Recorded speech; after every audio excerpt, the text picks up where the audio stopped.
नमस्कार, मैं हूं मनोज मनु। एडिटर चॉइस में आपका स्वागत है। पिछले 5 सालों में प्रधानमंत्री मोदी की प्राथमिकता वाले देशों में सबसे ऊपर नेपाल का नाम आता है। नेपाल को भारत अपना छोटा भाई भी मानता है और हमेशा सुख दुख में उसके साथ खड़ा रहा है। लेकिन अब यह छोटा भाई चीन की शह पर आंखें दिखा रहा है। आलम यह है कि भारत की अखंडता पर चोट करने का दुस्साहस भी कर रहा है। जिस नेपाल को भारत कामयाब देखना चाहता था, वो नेपाल चीन की कठपुतली क्यों बनता जा रहा है? चर्चा आज हम इसी मुद्दे पर करेंगे।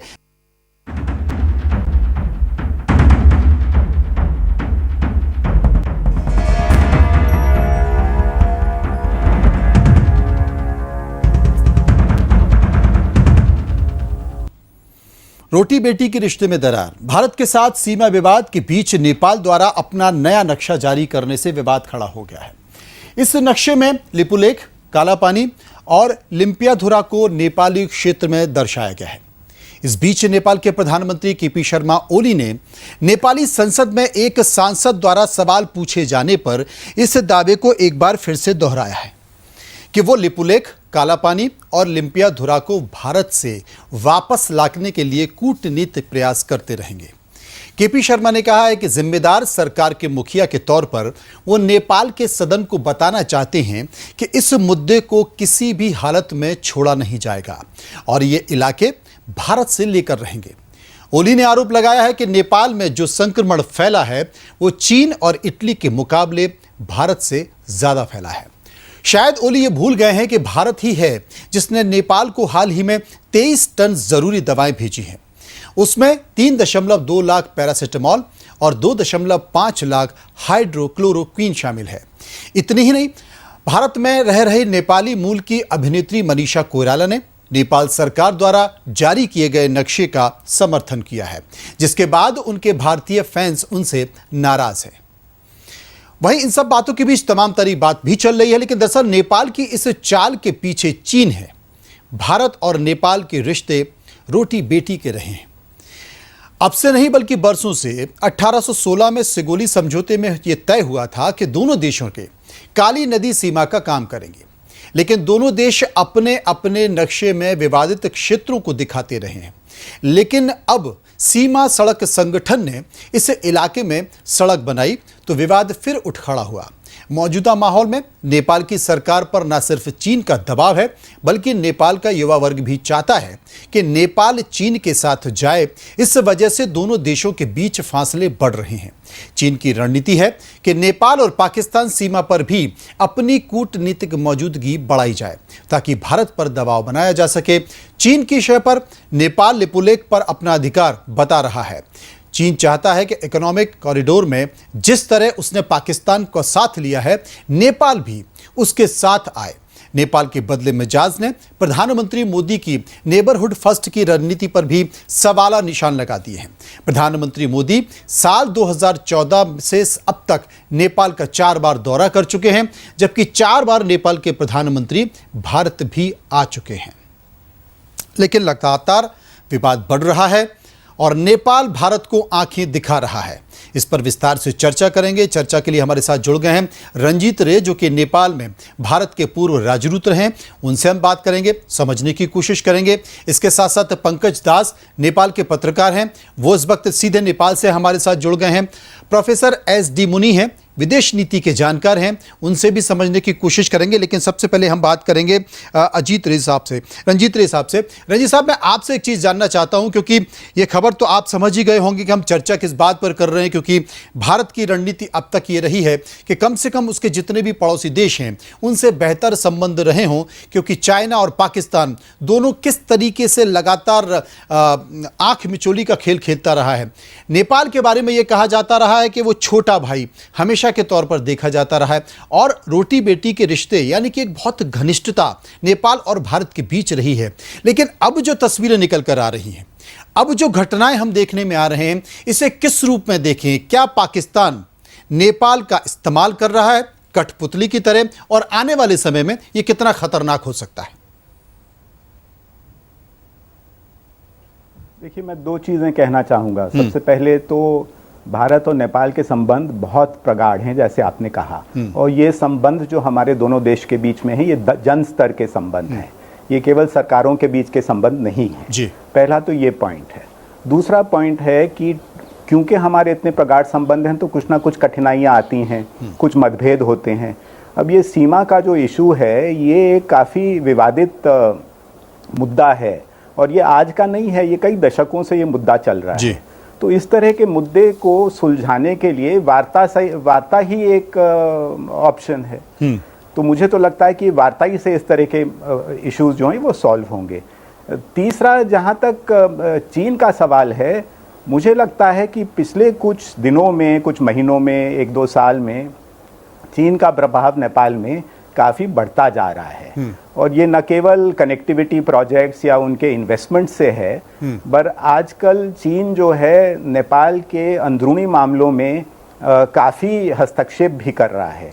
अभी हाल के दिनों में हमने देखा कि ओली जी की सरकार को काफ़ी कठिनाइयाँ थीं अपनी पार्टी के अंदर, तो इसमें चीन के राजदूत का काफ़ी अहम रोल रहा ये सब प्रॉब्लम को सॉल्व करने के लिए। तो चीन का रोल तो डेफिनेटली इसमें बढ़ता जा रहा है नेपाल में, और इसके लिए हम लोगों को, भारत को कोई रणनीति ज़रूर अपनानी पड़ेगी।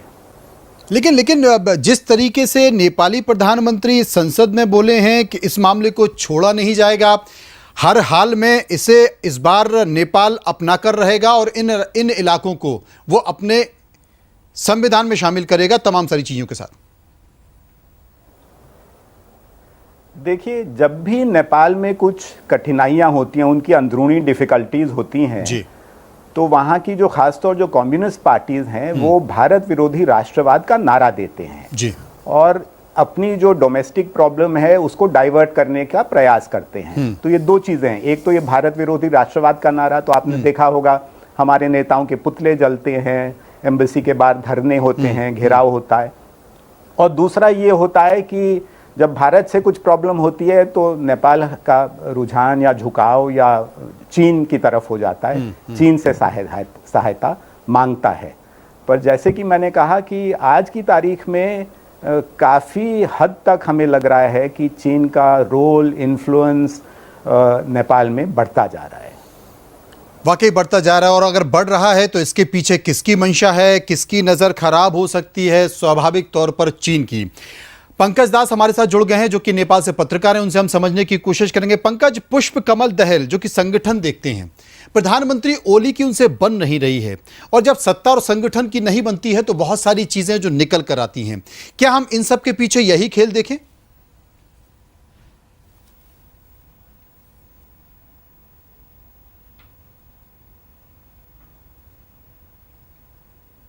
पंकज, मेरी आवाज आप तक पहुंच पा रही है?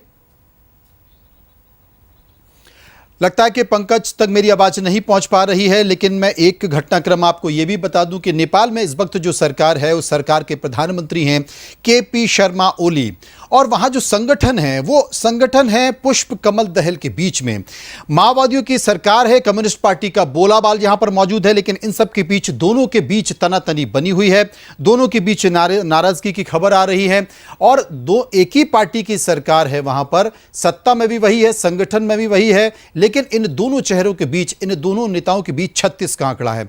और जब इस तरह की खबर आई तो यह लगा कि किसे नुकसान होगा, कम्युनिस्ट पार्टी को नुकसान होगा, और जिसका जिक्र रे साहब कर रहे थे कि वहां चाइना के राजदूत हैं, उन्होंने बैठकर इन दोनों को समझाने की कोशिश की, क्योंकि नेपाल में अगर पार्टी टूटती है, कम्युनिस्ट पार्टी टूटती है, तो इसका सीधा असर चाइना में पड़ता है, जो चाइना को किसी भी हालत में मंजूर नहीं है। और इसलिए इसी महीने में चीन के राजदूत ने बैठक ली और बैठक में मध्यस्थता की, और मध्यस्थता में मतभेद खत्म करने की कोशिश की है, लेकिन मतभेद खत्म नहीं हो रहे हैं। इन सब के बीच बार बार जो केपी शर्मा है वो संकेत इस बात को लेकर दे रहे हैं कि भारत अब उतना सहयोग नहीं करता है।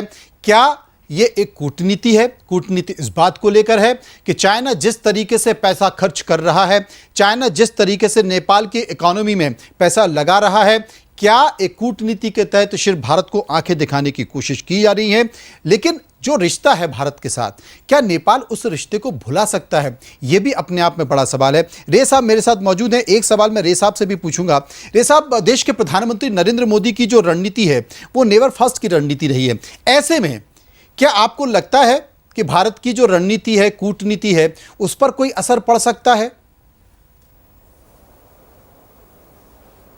देखिए, नेबरहुड फर्स्ट की नीति तो बहुत अहम और बहुत ज़रूरी नीति है, क्योंकि हम लोगों को अपने नेबर्स के साथ कोशिश हमेशा ये करनी पड़ेगी कि रिश्ते और सुधरें। साथ ही मैं ये कहना चाहूँगा कि जो कठिनाइयाँ होती हैं, क्योंकि हम लोग नेबर्स हैं और इतना घनिष्ठ संबंध है, तो कठिनाइयाँ भी ज़्यादा उभर के आती हैं। अब किसी दूर दराज के देश के साथ तो हमारी ना इतनी प्रगाढ़ दोस्ती मित्रता होगी, ना ऐसी कठिनाइयाँ होंगी। कठिनाइयाँ तो देखिए जो दो भाई भाई होते हैं या नेबर्स होते हैं उनमें आती हैं। तो चैलेंज ये है कि इन कठिनाइयों को किस तरह सॉल्व किया जाए बिना किसी दरार आए, रिलेशनशिप में दरार नहीं आनी चाहिए और कठिनाई का भी रेजोल्यूशन होना चाहिए। नेपाल में कॉम्प्लिकेशन जो मैंने आपको बताया, वो जो भारत विरोधी राष्ट्रवाद है और जो चाइना कार्ड का इशू है, इससे इशू और कॉम्प्लिकेटेड हो जाता है। पर यही हमारे सामने चैलेंज है और इसको हमें फेस करना है और इसका सल्यूशन निकालना है।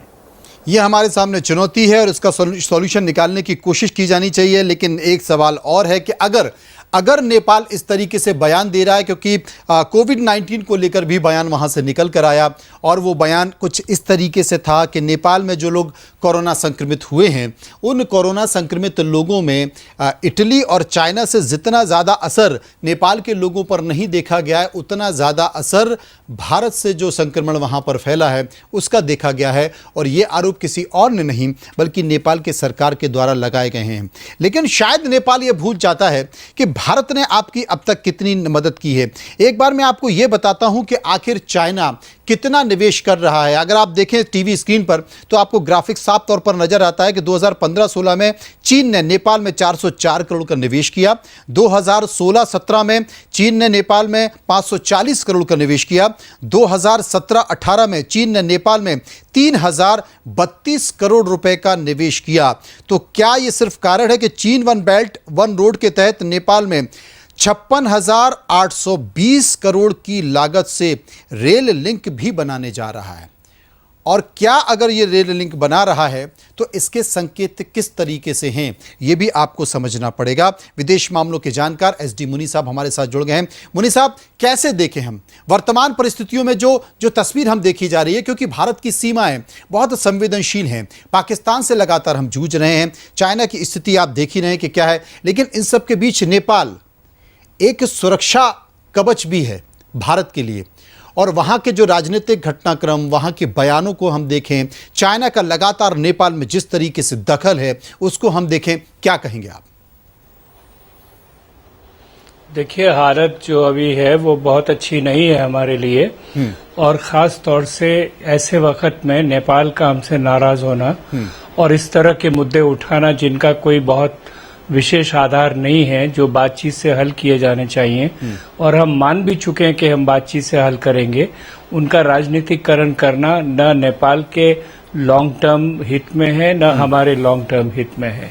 और इसीलिए इसका सीधा समाधान जो होगा, कितना सही नेपाल का पॉइंट ऑफ व्यू है इसके ऊपर, क्या उनके पास दस्तावेज है, वो लोग 1816 की संधि की बात कर रहे हैं, वो सही बात है, हम भी 16 की संधि को मानते हैं, लेकिन उसमें जो इंटरप्रिटेशन हमारा अलग अलग है वो नदी और उसके मुहाने से है। तो उसके लिए हिंदुस्तान के पास भी अपने दस्तावेज है। दोनों साइड्स को बैठ के आराम से बातचीत करके इसका फैसला करना चाहिए। चीन का जो प्रभाव बढ़ रहा है वो एक हकीकत है, और उसके लिए सिर्फ नेपाल में ही नहीं बढ़ रहा है, ये हमारे चारों ओर बढ़ रहा है। श्रीलंका में, म्यांमार में, बांग्लादेश में, पाकिस्तान में, मालदीव्स में, कहाँ नहीं बढ़ रहा है। सारी एशिया में चीन का प्रभाव बढ़ रहा है। वो एक भारत के लिए बड़ी चुनौती है, और वो चुनौती नेपाल से कहीं ज्यादा बड़ी है। और उस चुनौती का सामना करने के लिए हमें अपनी एक रणनीति सुचारू रूप से बनाकर चलानी पड़ेगी, वरना हम इस प्रतिस्पर्धा में पीछे पड़ जाएंगे। अभी भी मुझे लग रहा है हम पीछे पड़ रहे हैं, इसलिए हमें बहुत सावधानी से आगे बढ़ना पड़ेगा। तीसरा इस सब का जो पहलू है वो एक इमोशनल और नेशनलिज्म, राष्ट्रवाद का पहलू है। हमारे सारे पड़ोसियों ने एक ऐसा राष्ट्रवाद शुरू कर दिया है जिसमें भारत के ऊपर निशानाबाजी करते हैं। ये उचित नहीं है, न उन पड़ोसियों के लिए उचित है न भारत के लिए उचित है। तो उसका भी एक राजनयिक और राजनीतिक समझ से हमें सामना करना पड़ेगा, वरना ये स्थिति पिछले 3-4 साल से बिगड़ रही है और अधिक बिगड़ती रहेगी और अवश्य ही चीन जैसे लोग, पाकिस्तान जैसे लोग उसको उकसाएंगे, उसको आगे बढ़ाएंगे। मुनीर साहब, एक सवाल मैं यह पूछना चाहता हूं कि क्या हम कूटनीति के मामले में, नेपाल के मामले में फेल हो रहे हैं? कहीं न कहीं हम सारे पड़ोस में फेल हो रहे हैं जी। देखिए, श्रीलंका में स्थिति बदल गई। अब राजपक्षे पहले राष्ट्रपति थे, उसके बाद वो दोबारा आ गए। जो कोएलिशन सरकार वहां पर बनी थी और जिसकी सहानुभूति भारत के लिए थी, वो बहुत जल्दी खत्म हो गई। मालदीव्स में सत्ता का परिवर्तन हुआ है तो अब हालत कुछ ठीक है। बांग्लादेश में भी आमतौर से लोग, स्वयं हसीना ने कहा कि जो हमारी डोमेस्टिक पॉलिसीज है उसका उनके ऊपर असर पड़ता है। नेशनल रजिस्टर की हम बात कर रहे हैं, बांग्लादेशी लोग परेशान हैं। मुसलमानों की हम बात करते हैं, बांग्लादेशी लोग परेशान हैं। तो इन सब नीतियों का असर पड़ता है और यही मैं कह रहा हूं कि समग्र रूप से बैठकर, क्योंकि हमारा पड़ोस एक ऐसा पड़ोस है जो कई मायने में आर्टिफिशियल है। हम लोग सब एक ही थे, जहां राजनीतिक सीमाएं पड़ी बीच में और हम लोग अलग हो गए, अलग से आइडेंटिटी हो गई। भारत, पाकिस्तान, बांग्लादेश तो एक ही तरह के लोग थे ना। नेपाल के साथ भी उतना ही घनिष्ठ संबंध था हमारा। श्रीलंका से सदियों का हमारा संबंध है। तो इस तरह से इस सब को देखते हुए हमें इस बात का ख्याल करना पड़ेगा कि हम अपनी नीतियों, चाहे वो डोमेस्टिक हो क्योंकि उनका असर पड़ोसियों पे पड़ेगा, चाहे वो विदेश नीति चीन के प्रति हो या पाकिस्तान के प्रति हो, उसका भी असर पड़ेगा। जी, सीधे नेपाल चलते हैं। नेपाल के वरिष्ठ पत्रकार पंकज हमारे साथ इस वक्त जुड़ गए हैं। पंकज, किस तौर पर देखें, क्या हम इसे इस तौर पर देखें कि वहां के प्रधानमंत्री और संगठन के मुखिया पुष्प कमल दहल के बीच जो खींचतान चल रही है उसका असर यह है, और वो अपने आप को, हर व्यक्ति अपने आप को चाइना के नजदीक दिखाने की कोशिश कर रहा है क्योंकि वो उसको नेपाल की सत्ता पर बनाए रखने में मददगार साबित होगा?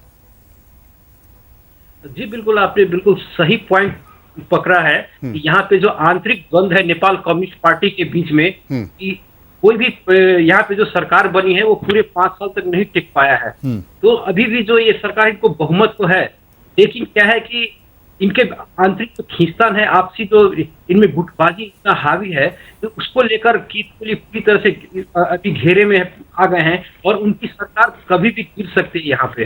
तो सरकार बचाने के लिए केपी ओली ने राष्ट्रवाद का पत्ता फेंका है, जिसमें जो उनके प्रतिद्वंदी हैं प्रचंड और माधव नेपाल, वो चारों खाने चित इस समय कुछ दिन के लिए हो गया है। यहाँ पे अभी बजट आना है, बजट फेल कराने के लिए उनके ही पार्टी के नेता लोग लगे हुए हैं। तो इन सबसे बचने के लिए क्योंकि राष्ट्रवाद का मुद्दा जो हमेशा से नेपाल कम्युनिस्ट पार्टी जो है उठाती रही यहाँ पे, और नेपाल में जो है वो भारत विरोधी राष्ट्रवाद बहुत ही जल्दी उसकी हवा पकड़ लेती है। हमारे रंजीत प्रसाद और एस डी पुनिसर दोनों इस बात को बहुत अच्छी तरह जानते हैं कि किस तरह से कोई भी जो नेता है वो भारत के विरोध में बयान करके, भारत के विरोध में कोई भी कदम उठाकर वो यहाँ पे लोगों का दिल जीत सकता है। तो उसी पार्टी की आंतरिक का नतीजा, आंतरिक द्वंद्व का नतीजा है इस समय में ये राष्ट्रवाद का मुद्दा उठाते हुए ये नया नक्शा लाया गया है। लेकिन स्थानीय लोग क्या मानते हैं?